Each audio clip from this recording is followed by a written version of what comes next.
Bom, pessoal, boa noite. Para quem já chegou, acho que outros vão chegando, mas para mim aqui pontualmente são 20 horas, né? Então, vamos começando aí o nosso bate-papo. Eu fiz assim um breve roteiro para a gente conversar. Fiquem bem à vontade de ir conversando e perguntando, mas eu vou falar um pouco do que motiva o meu trabalho, né? Eu escrevi aí o livro, porque ainda não deu certo, né? Que traz várias experiências aí ao longo desses mais de 30 anos aí que eu venho trabalhando, impulsionando pequenos negócios. E eu percebi em todo esse tempo, assim, tem aí também as estatísticas, né, que nos ajudam, corroboram com essa ideia de que vocês já devem ter ouvido falar, que mais de 50% das empresas, para dizer o mínimo, né? Porque é bem mais do que isso, não chegam a completar 3 anos, né? E nessa minha caminhada aí, é muito comum pequenos negócios, às vezes, ser o sustento de uma família inteira. E isso era uma coisa muito ruim, assim, para mim, às vezes ver um negócio desse comprometido, né? E eu digo que é um ônus social, é um ônus econômico, é um ônus para tudo, quando um negócio desses fecha. E isso foi uma das coisas, assim, um dos propósitos do livro, fazer com que muito mais empresas consigam ter acesso a informações que são muito básicas, né? Porque o que eu pude perceber? Que o que leva ao sucesso ou ao fracasso em termos de comportamento não muda muito, né? Independente do negócio, as atitudes, as tomadas de decisões, aquilo que a pessoa vai fazendo no seu dia a dia é o que vai determinar o que ela vai ter de resultado, né? Então isso realmente vem muito de comportamento, né? E então não muda muito, vem muito de trabalhar perfil empreendedor. E aí, então, no livro eu trago essa discussão.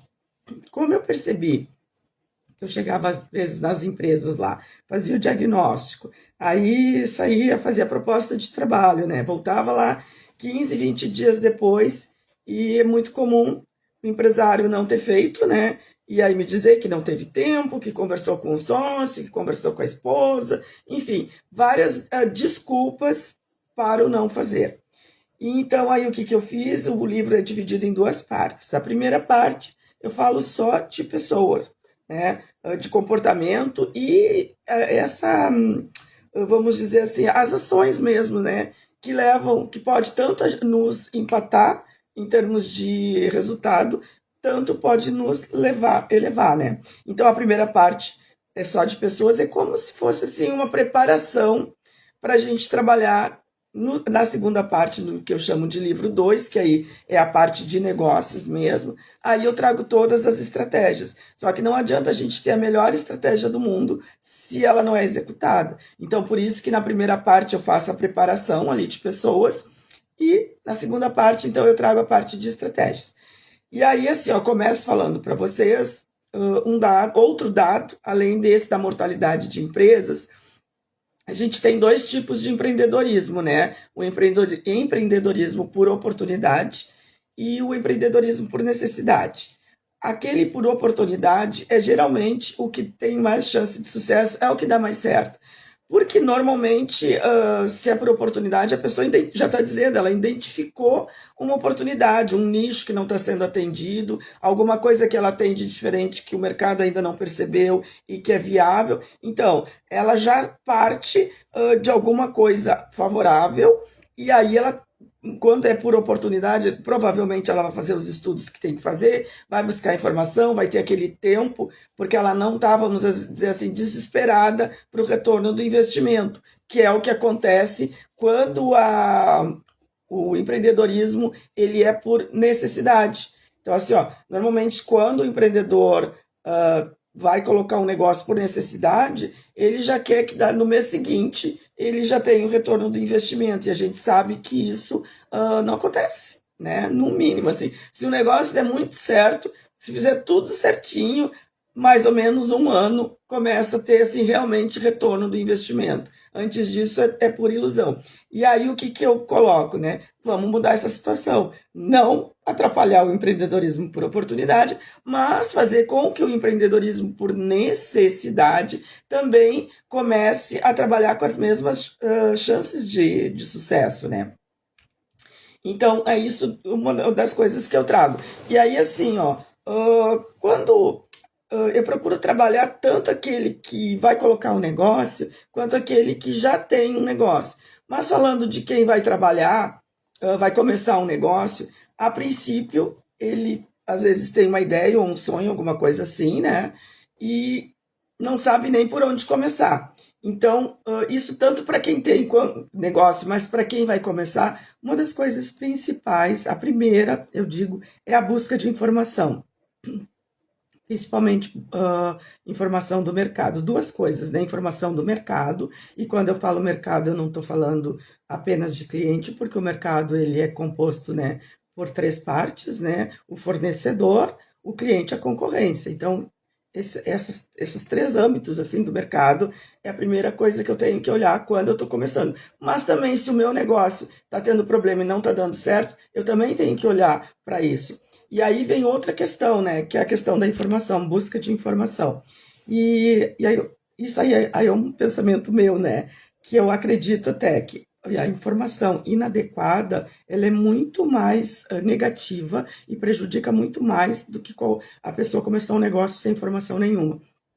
Quem trabalha aí com gestão, com estratégia, sempre fala, né? Não, tem que ter informação. Mas olha, eu digo e tenho certeza disso, que a informação incorreta ela é muito pior.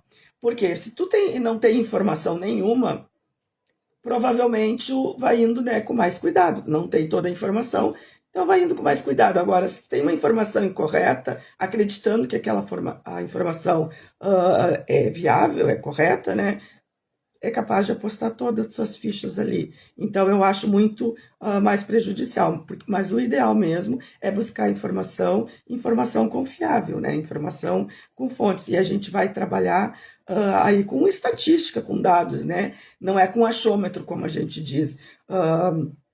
E uma das primeiras coisas que eu sempre oriento para quem vai colocar um negócio, ou quem está com problema no negócio, primeira coisa, além da informação. Está dentro da informação também, mas não é da informação de mercado, é o autoconhecimento.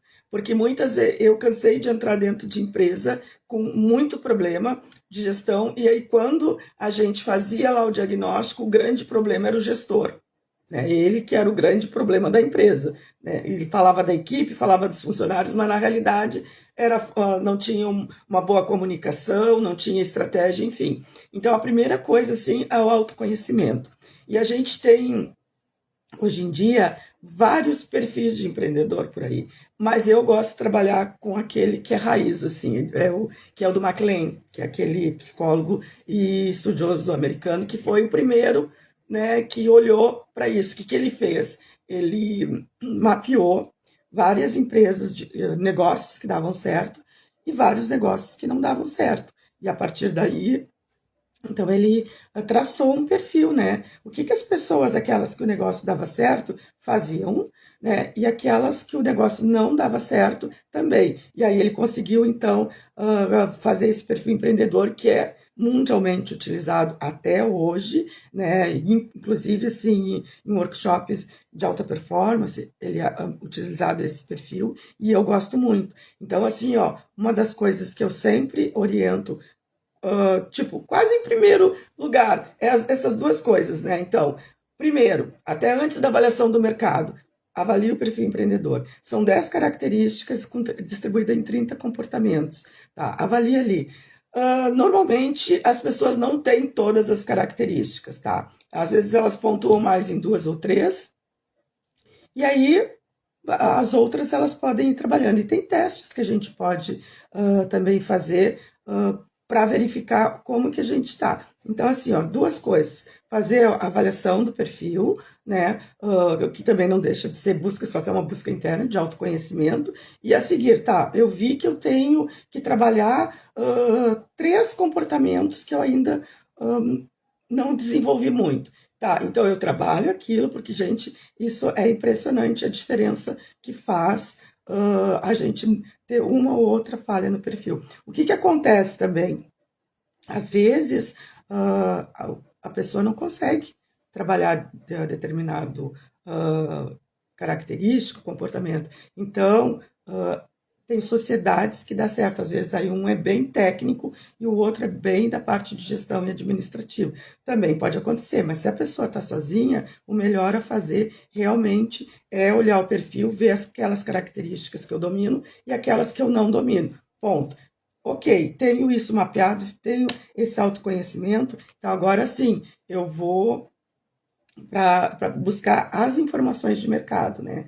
E aí, assim, ó, juntando essas duas informações que eu tenho, o que que eu vou avaliar para saber se o meu negócio pode dar certo ou se eu já estou tendo problema, onde é que está emperrando? Coisas, claro, que pode ser várias coisas, né? A gente teria que fazer um diagnóstico mais aprofundado, se fosse o caso. Mas algumas coisas que eu posso perceber. Bom, eu tenho uma ideia, o que eu pensei é apenas uma ideia, é apenas um sonho, ou realmente é uma ideia viável? Como é que eu posso avaliar isso? Bom, primeiro, se eu vou fazer alguma coisa, tá, eu tenho que ou entender muito dessa coisa ou gostar muito. E se eu não entendo ou não gosto, eu tenho que estar predisposto a aprender. Né? E ter consciência de que eu vou ficar envolvido ali pelo menos 10 horas por dia, 12 horas, e no início até mais do que isso. Então, se eu não gosto, já tem um entrave aí, né? Se eu não conheço, isso eu posso resolver, porque eu posso buscar a informação. Aí, ok, eu tenho a informação, ok, eu gosto, e vou buscar a informação, vou me capacitar, vou me qualificar, porque eu não era a minha área. Ok, faz essas duas coisas. A terceira coisa é que eu vou casar essa informação com a avaliação que eu fiz de mercado. Ok, isso que eu quero fazer, o mercado quer comprar, porque se o mercado não quer comprar, não adianta eu gostar e não adianta eu saber fazer. Né? Eu tenho que identificar um nicho para atender. Né? Eu tenho aqui, identifiquei que está tendo um problema que eu sei como resolver. Então, aí eu já posso vislumbrar uma oportunidade de mercado, um nicho para ser atendido. Né? Então, assim, ó, casando essas informações, aí sim eu posso seguir em frente. Vamos ver aqui o que mais. Aí eu coloquei também alguns desafios que a gente tem. E aí, quando a gente trabalha por necessidade, que eu falei ali, quando a gente trabalha por oportunidade, que a gente identificou um nicho, o que provavelmente eu fiz? Eu estou fazendo um plano de negócios. E aí, nesse meu plano de negócios, com certeza, eu já estou colocando ali os desafios. Coisa que quem vai trabalhar, vai empreender por necessidade, provavelmente não levou em conta, né? Então, assim, ó, eu tenho alguns negócios que têm preconceito, por exemplo, vou dar um exemplo, negócios de matriz religiosa. Às vezes, o lugar onde eu estou, e se eu não vou trabalhar no meio digital, eu posso ter problema. Né? Então, é um exemplo bem básico. Carga tributária, falta de apoio, pouco acesso a financiamento. É muito comum o empreendedor, assim, eles chegavam para mim, onde que eu posso buscar recursos para começar? Nenhum banco dá recurso para quem vai começar, a não ser que fosse um programa específico do governo, de alguma organização. Banco não empresta dinheiro para quem quer começar negócio. Por quê? Porque a primeira coisa que o banco vai pedir é o histórico da empresa. Então, assim, ó, não tem como. Então, assim, ó, quando eu vou começar o meu negócio, a primeira coisa não, as coisas seguintes, depois de eu me avaliar, olhar o mercado, é planejar. E eu costumo dizer que é muito bom a gente errar no papel, né? Porque hoje ninguém mais quase usa papel, do que errar ao vivo e a cores. O que acontece? Quando eu vou começar um negócio e faço o meu planejamento, o plano de negócio, o plano de negócio, assim, ele é um pouco mais extenso, às vezes, para um pequeno negócio fazer. Então, uma metodologia que eu uso bastante e que dá certo é o Canvas. né? Que ele é um mapa visual, onde eu coloco as informações todas e a partir dali eu transfiro para o plano de negócio se eu quiser fazer alguma coisa mais extensa, né? Mais aprofundada. Mas o Canvas já é uma ferramenta que resolve bem. E o que acontece? Quando eu vou preenchendo ali os quadros, eu vou me dando conta de coisas que eu não tinha pensado. Então, essa é uma das grandes, vamos dizer assim, uma das grandes sacadas da gente fazer o plano de negócio. Né? Que às vezes as empresas já querem começar rápido, não querem planejar, né? Mas aí que fica uma das primeiras falhas, já começa quando tu não faz um planejamento mínimo. Por exemplo, quando eu falei ali que a gente tem que avaliar as 3 partes de mercado, por exemplo, eu já vi empresa, né, que avaliou ali, não, tem bastante oportunidade de clientes, né? A concorrência não é muito grande, ok, vou botar um negócio. E aí, quando ele vai fazer uma compra, ele descobre que só tem fornecedor lá no norte, ele está no sul, só tem fornecedor lá no norte, que tem que, para ele fazer a primeira compra, tem que ser à vista, e tem um lote mínimo. Aí já quebrou o negócio dele, porque isso ele não pensou. Então, olha a importância da gente trabalhar as 3 fatias do mercado, porque todas elas vão trazer informações que vão impactar diretamente o meu negócio, né? Então, aí, como eu disse, começa botando essas informações em algum lugar que eu possa visualizar, porque aí sim eu vou me dando conta do que está acontecendo e daquelas coisas que eu nem tinha pensado que poderia me atrapalhar. Gente, alguém quer falar alguma coisa? Tá tudo bem por aí? Alguém quer fazer alguma pergunta? Andressa, pessoal, alguma coisa?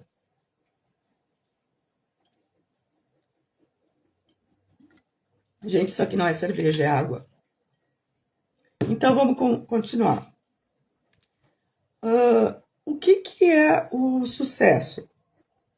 Quando eu trato desse tema, né, ele é um tema assim, bem delicado, porque o sucesso ele tem várias, ele é diferente para cada pessoa, né?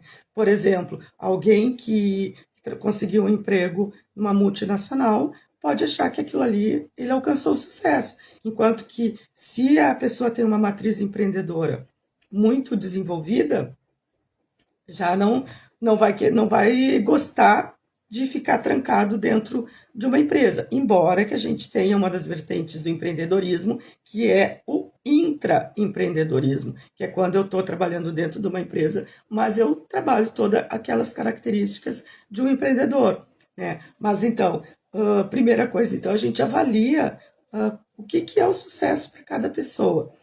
Mas a partir daí, ele tem assim algumas coisas em comum. E essas coisas em comum, para levar ao sucesso, eu volto lá, então, no perfil empreendedor. Aqueles comportamentos que estão lá são aqueles que, independente do que seja sucesso para mim, podem me ajudar, porque eles vão me ajudar a chegar na meta que eu defini. Então, se eu definir que sucesso é isso ou aquilo, eu vou chegar lá porque eu tenho aqueles comportamentos que me levam a isso. E aí, o que a gente colocou ali na divulgação da live? A gente colocou algumas coisas para responder, né? Então, assim, o meu livro, ele foi, eu desmembrei ele em 6 palestras. Então, são 2 palestras que tratam da primeira parte, que é pessoas, e 4 palestras que vai trabalhar, então, exclusivamente a parte de estratégia para pequenos negócios. Né? Então, eu trago ferramentas e modelos, o Canvas é uma das ferramentas que eu trago, e eu chamo de palestra, mas é quase uma oficina, porque a ideia é que a pessoa saia dali já com um plano de negócio minimamente realizado para, né, ou levar para o seu negócio fazer um diagnóstico, ou começar um novo, né? E aí, assim, algumas coisas que a gente tem. Como que será que uma palestra ela pode transformar, dar uma virada na empresa? Né? Então, assim, ó, quando a gente faz uma palestra, uma das coisas que eu tenho, né, é que aquela palestra de sensibilização, isso é uma coisa que, para mim, assim, é pura perda de tempo, né? Por quê? Porque a gente não sensibiliza ninguém, né? Então, para isso, palestra não serve.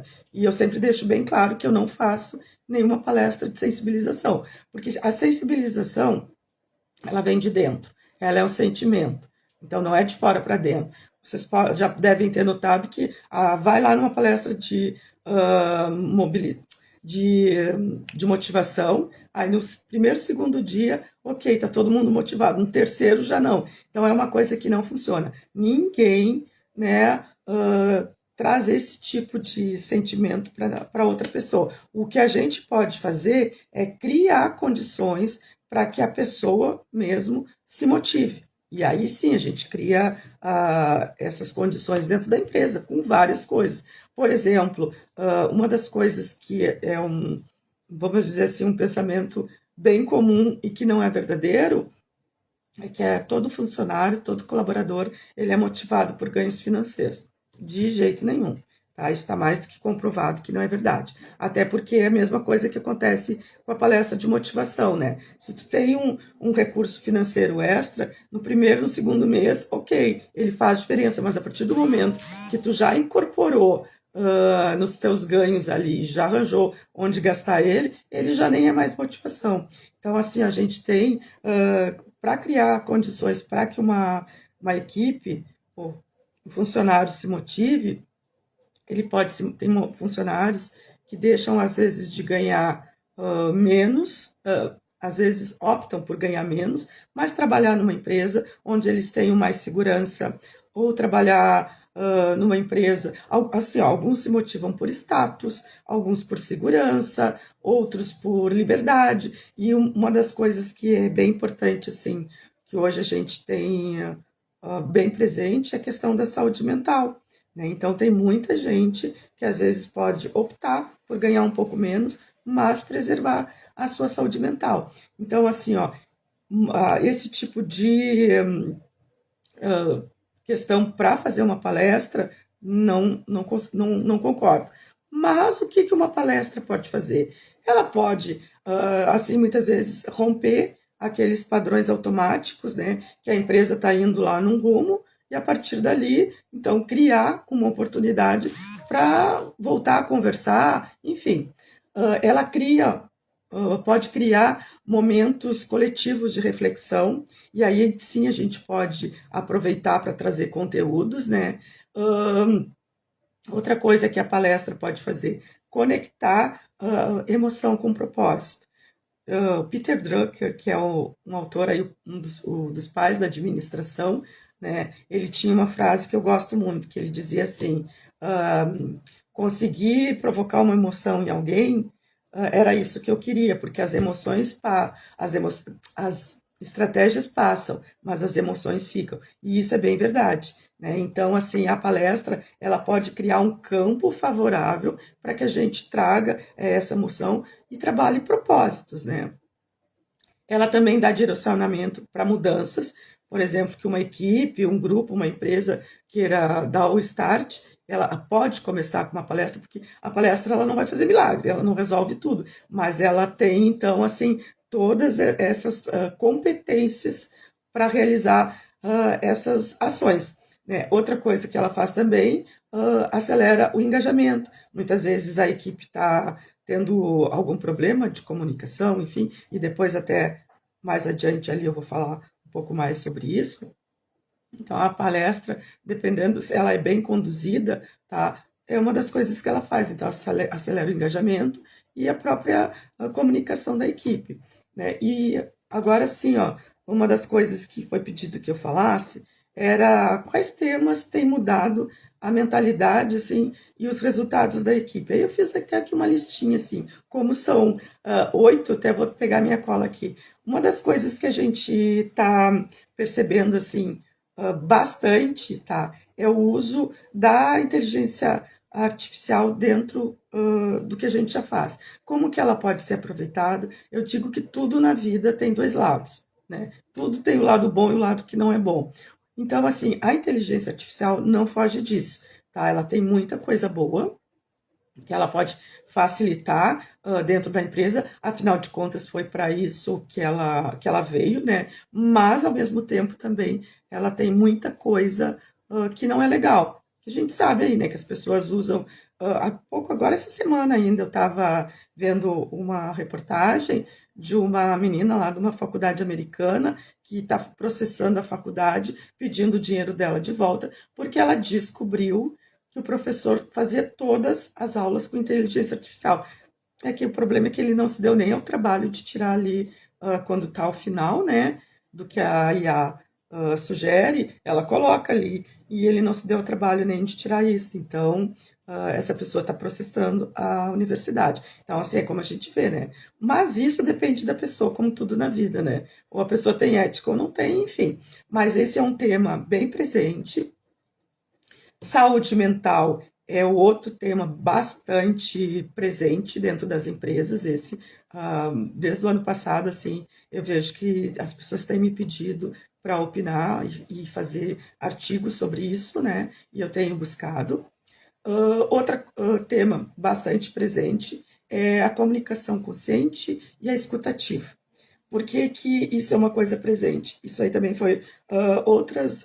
Estava olhando um outro estudo americano que foi feito entre as universidades e as grandes empresas de lá, porque eles estão extremamente preocupados com, vamos dizer assim, a atuação da geração G, comportamento mesmo, né?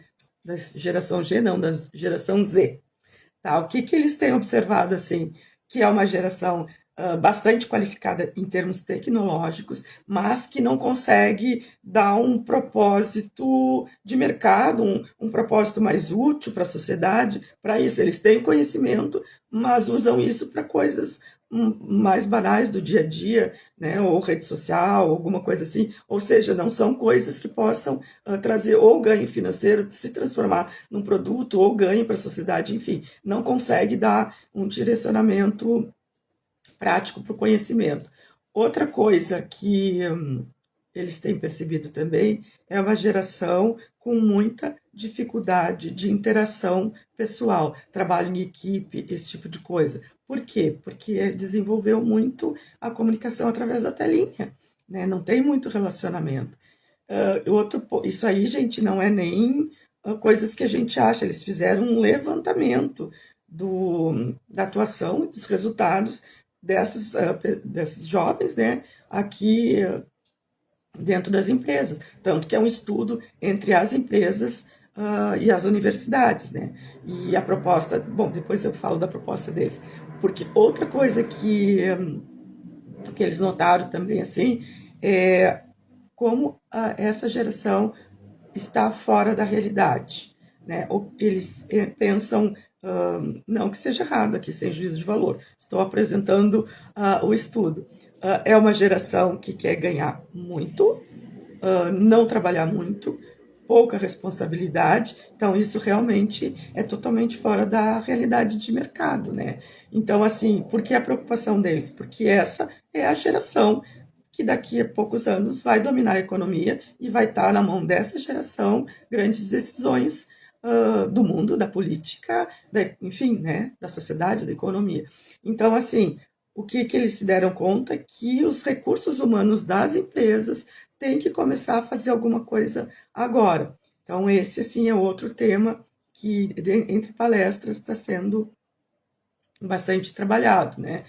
Como a gente engajar a geração que está vindo né, na modalidade atual, né? Outro ponto que também está bem atual nas palestras é que, em contrapartida à geração G, a gente tem as economias do futuro, se não me engano, são 8 economias do futuro, né? Entre elas está a economia prateada. O que é a economia prateada? É a economia dos 50 a mais, né? Então se percebe que essas pessoas com mais de 50 anos costumam se dizer, né, que os atuais 50 são os antigos 30. E é mais ou menos isso, né? Então se percebe em termos de resultado, que essa geração ainda está muito produtiva, com muita experiência, com muita vontade de trabalhar. Normalmente são pessoas que já desenvolveram relacionamento interpessoal, né? Então tem mais habilidade para tratar pessoas com pessoas, são pessoas, além da experiência, também são pessoas que às vezes já atingiram uma certa estabilidade financeira, né? Então tem mais tranquilidade, mais dedicação. Enfim, eles têm vários pontos positivos e por isso está sendo revisto. Inclusive, num estudo que eu fiz sobre empreendedorismo, porque eu tenho uma oficina que eu faço para as pessoas que querem empreender com mais de 50, né? E aí, da oficina, eu fui buscando, assim, informações, né? E uma das estatísticas que me chamou a atenção é que empresas que foram iniciadas por pessoas com mais de 50 anos, elas estão com 3 vezes mais chance de sucesso. Né? Não é que elas vão ter, elas estão tendo. A estatística mostra que essas empresas têm 3 vezes mais, estão com estatística positiva 3 vezes mais do que aquelas iniciadas por pessoas com menos idade. Então, são dois extremos que a gente tem e que está sendo trabalhado bastante nas palestras, né? Outro tema que é bem trabalhado, e todos esses que eu estou falando aí, gente, eu também trabalho, eu trago assim, pontuo no meu livro, né? Nas palestras, os temas são divididos, mas no livro eles estão todos presentes, né? Outra tema bastante recorrente. Gente, assim, até vou pedir desculpa porque esse tempo eu acho que não sei quem que não tá gripado, eu tô até com um pouco de tosse.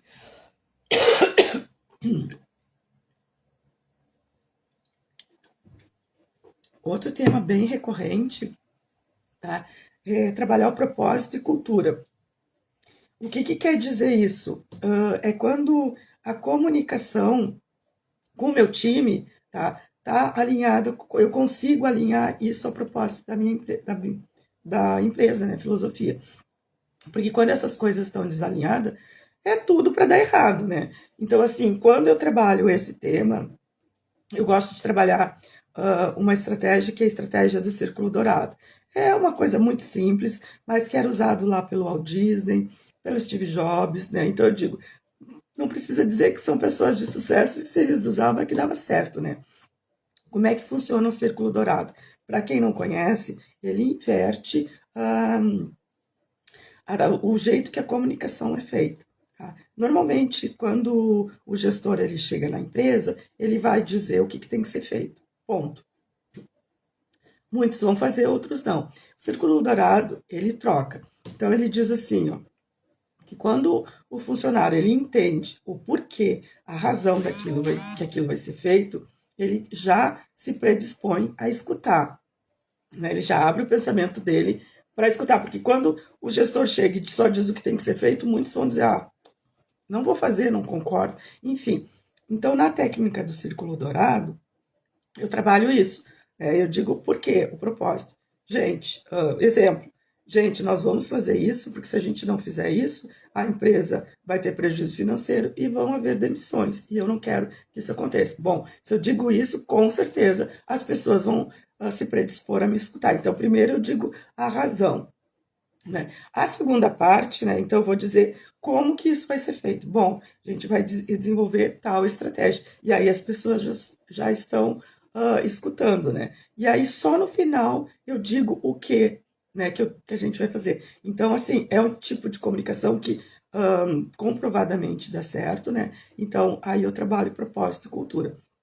O outro tema que eu trabalho, então, é foco em processos e soluções. Então, é trabalhar com aquele funcionário para que ele tenha a mentalidade de dono, né? Dono do negócio. A segurança psicológica também é outro tema.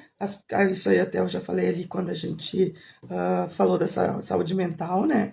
Que às vezes as pessoas preferem trabalhar numa empresa onde elas tenham segurança de que elas possam se expressar, que elas possam falar livremente, né? Então aí a segurança psicológica. O outro tema é gestão da energia, e aí não é só gestão de tempo e de energia propriamente dita, tá? É trabalhar assim, foco, a minha motivação, até quando eu posso ir para que eu não perca o foco e eu consiga realizar aquilo que está para mim, né? E de forma sustentável, evitando o burnout, né? Que está dentro da saúde mental. E o último item que eu coloquei aqui, que é um item bastante trabalhado também nas minhas palestras, é a inovação e adaptabilidade. Bom, isso eu não preciso nem discorrer muito, né, porque inovação, inteligência artificial, inovação, são os assuntos do momento, né? Então, aquela equipe, aquele funcionário que não está treinado, que não consegue trabalhar com isso, com inovação e com resiliência, com adaptabilidade, realmente vai ter problema. Então, isso é uma coisa muito interessante da gente trabalhar nas palestras. E aqui eu quero fazer um parêntese para voltar um pouquinho do que eu estava falando, que para dar um detalhe. Quando eu falei ali em planejamento, né, que a empresa tem que planejar, que isso é uma das coisas mais importantes, aliás, as estatísticas que eu acabei também não dizendo, essa estatística que tem que mais da metade das empresas fecham antes de completar 3 anos e que quase 90% não chega nem a 5 anos, primeiro problema é gestão. Ou não tem gestão, ou tem uma gestão equivocada. Então, a gestão, e aí entram várias coisas dentro dessa gestão, né? É gestão de pessoas, é gestão comercial, é gestão financeira, mas é a gestão como um todo o grande problema das empresas fecharem, ou porque não tem, ou porque é uma gestão mal feita, equivocada. Então, esse é um parênteses que eu queria fazer. O outro parênteses que eu queria fazer é sobre o planejamento, porque às vezes as pessoas conversam comigo. Ai, tu fala tanto em planejamento, tu fala tanto em plano de negócio. E as startups? Gente, as startups são negócios que uma das características a gente diz que é o negócio trocar o pneu com o carro andando, que seria assim uma analogia que a gente utiliza para startup, mas longe de pensar que uma startup não tem planejamento, ela tem e muito, só é diferente de um planejamento de uma outra empresa que não seja uma startup, né? Mas eles têm um planejamento, só é diferente. Tá? Isso é uma das, então era o parênteses que eu queria fazer. E a outra, eu queria trazer também uma outra informação que eu não trouxe, que é muito importante, que foi lá do início, né?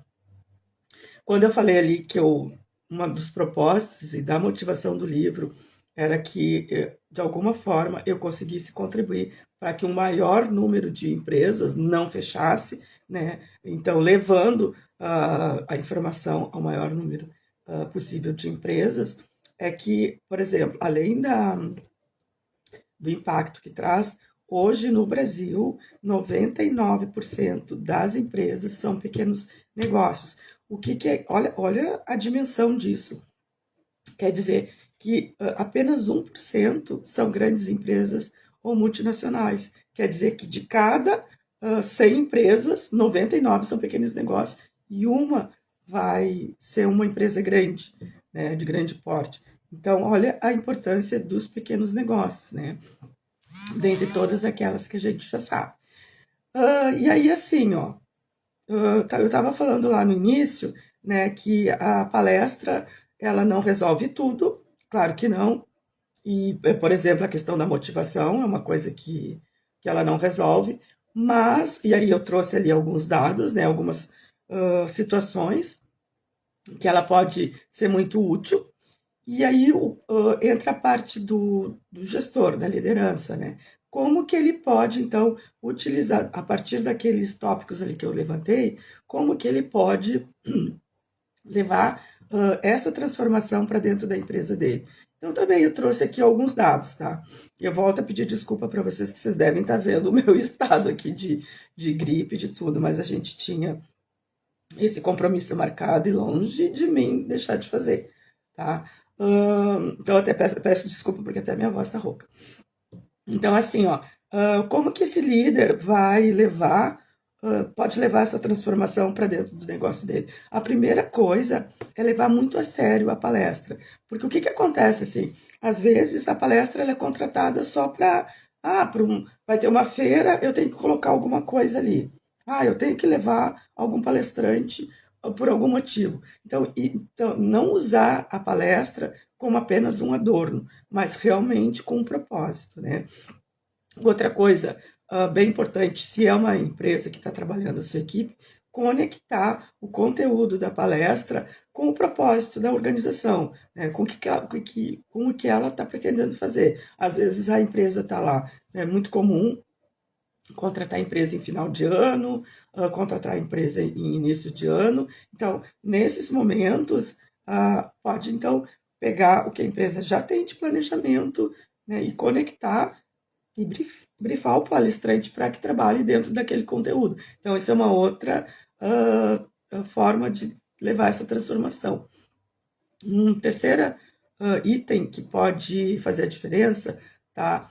Se eu não vou alinhar com nada do que eu já estou fazendo, eu não vou colocar dentro do meu planejamento, eu posso trazer temas provocativos, né? Temas do momento, porque isso faz com que a equipe acorde, traz a reflexão, faz eles refletirem, né? Porque isso é um dos grandes gaps que a gente tem e é uma coisa que eu trabalho bastante e por isso até que eu trabalho no livro toda a primeira parte de pessoas e que está ligado à questão do comportamento que leva ao sucesso, é a falta de reflexão. Os empresários, assim, os empreendedores, e eu entendo, porque pequenos negócios a gente diz que carrega piano e dá entrevista tudo ao mesmo tempo, né? Então eu entendo essa realidade, até porque eu já fui empresária de pequena empresa, hoje sou também empresária novamente, eu entendo o que é. Né? Uma das coisas que a gente pode trabalhar também é aprender a delegar. Né? Isso é uma coisa muito importante. Parceria é outra coisa que ajuda para aquele empreendedor, empresário que às vezes se sente muito sozinho. Né? Então, são coisas que dá para trazer. Então, quando eu falo, voltando ali para a reflexão, muitas vezes a tomada de decisão, ela não é baseada em reflexão. Né? E aí, reflexão, assim, aberta para vários temas. Né? E isso não é só o empresário, assim, a sociedade como um todo está faltando reflexão. E aí eu quero falar para vocês, assim, pedir licença para trazer um tópico que não é muito ligado ao que a gente está trabalhando aqui, mas também é. Vocês devem ter percebido, acho que nas últimas 2 semanas, assim, um boom de notícias sobre bebês reborn. Gente, assim, ó, volto a dizer, né? Como tudo na vida, tudo tem o lado positivo e o lado negativo. O lado positivo que tem também aí, né? Eu vi que alguns profissionais psicólogos estão usando isso para trabalhar em asilos e pessoas doentes, mas dentro de um método, né?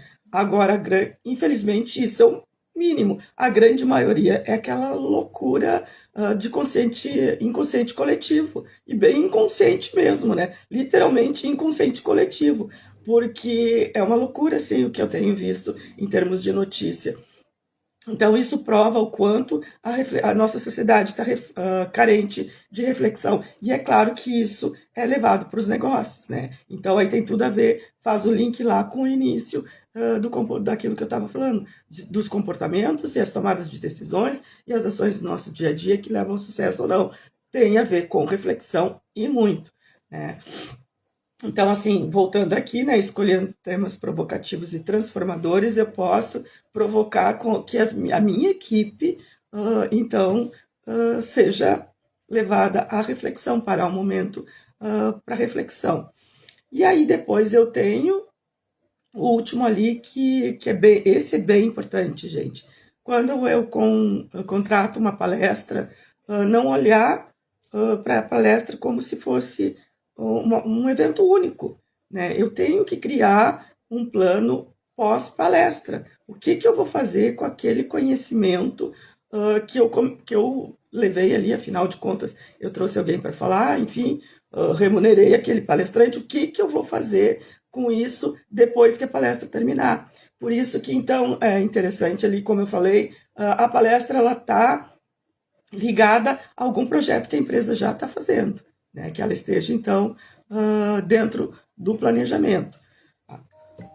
Então, assim, esses seriam alguns tópicos, né? Respondendo ali, então, o que a gente se propôs a falar no encontro de hoje. Tá, vou dar mais um tempinho aí para ver se mais alguém quer colocar alguma dúvida, alguma pergunta. Vou dar um tempinho aí.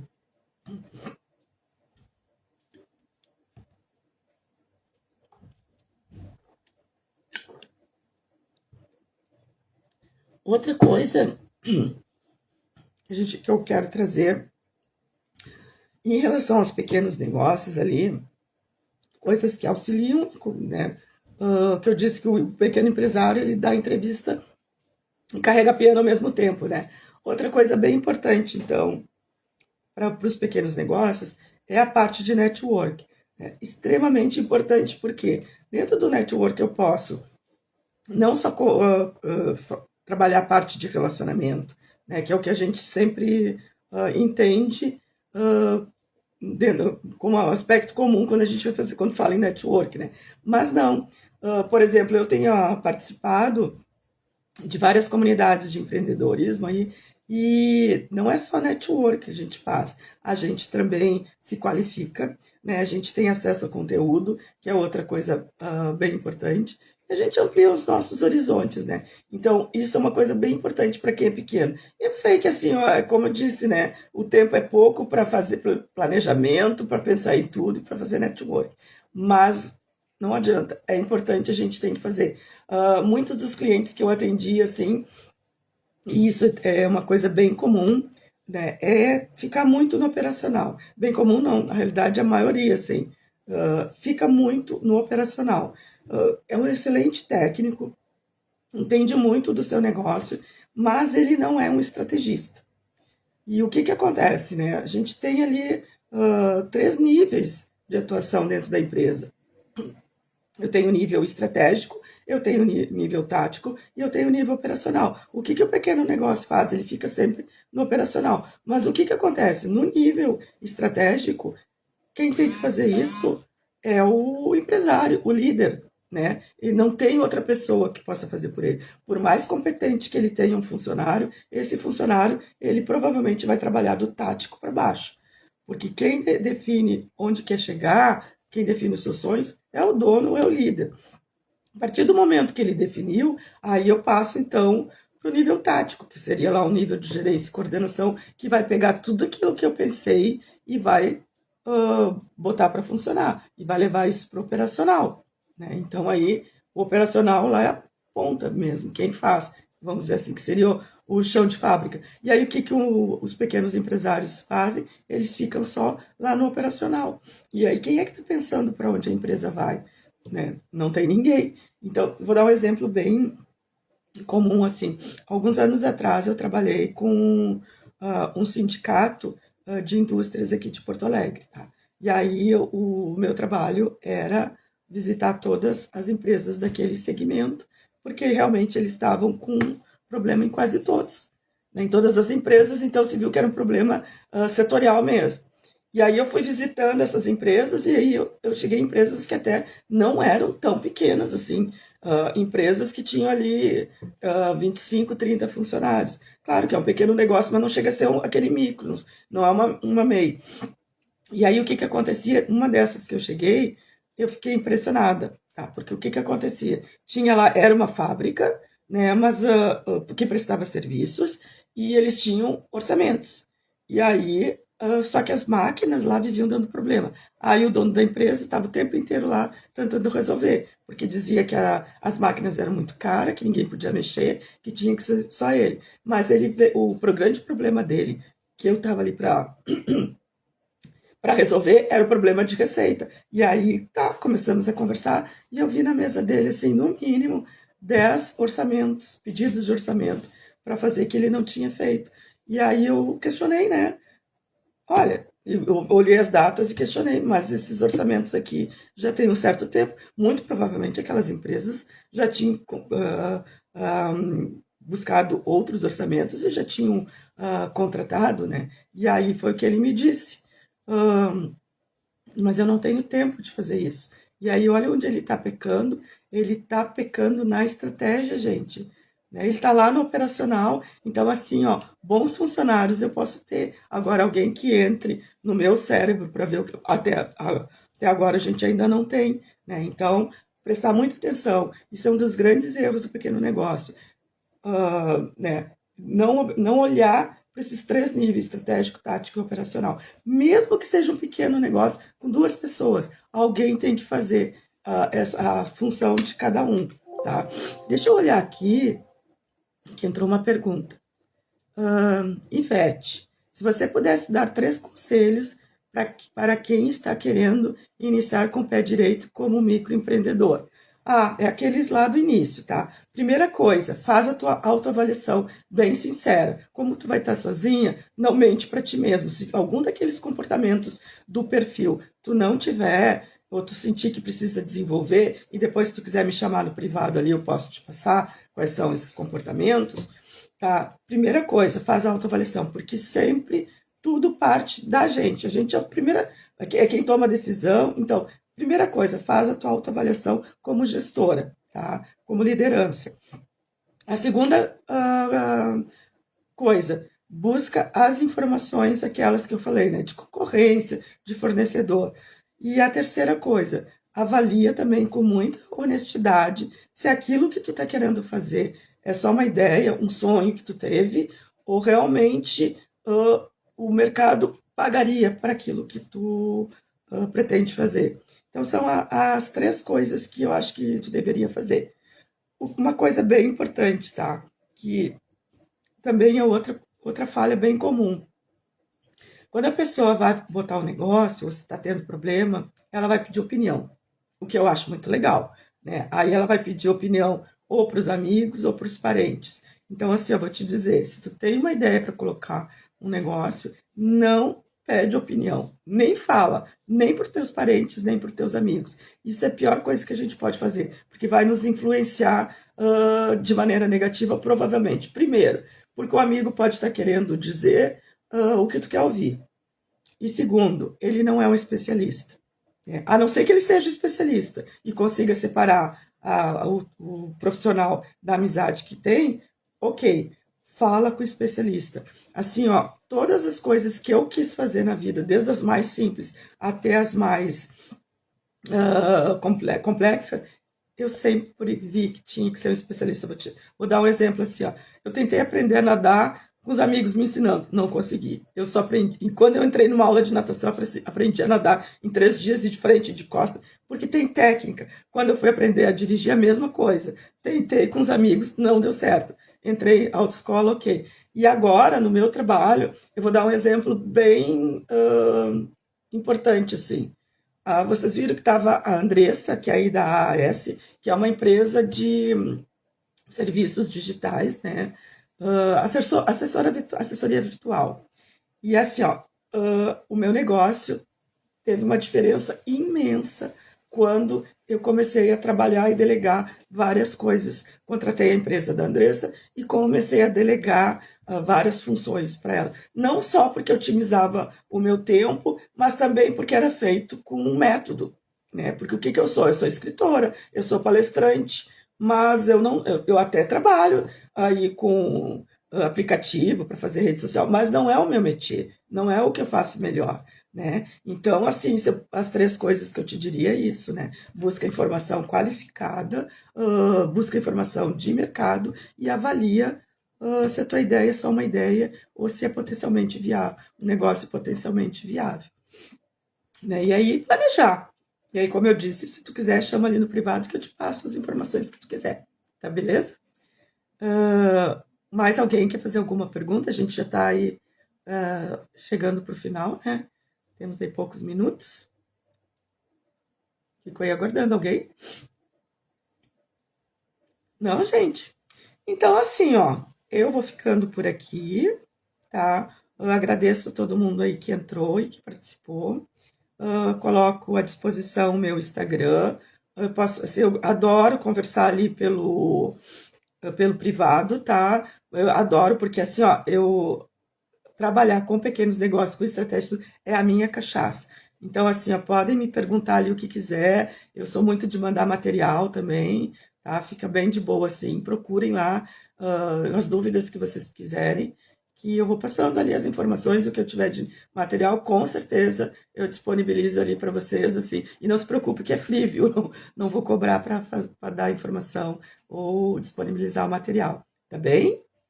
Então a gente fica hoje por aqui. Mais uma vez, obrigada e até a próxima.